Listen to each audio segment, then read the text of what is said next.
خلق بجرګ ورشي خوا کله دنیا کم سر کې هم د امن ورا خلاص وي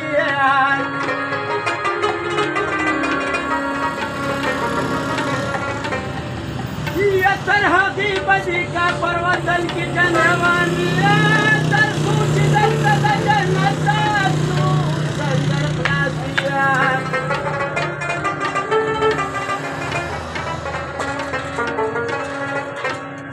خوب کې مې ویل ورته بابا تورخه مې بیا تړلې نني بچیا پښتانه به د خیبر خلاص وي وغاړه کې لنګه د یار ګرځي په مرغو پسې یو چکه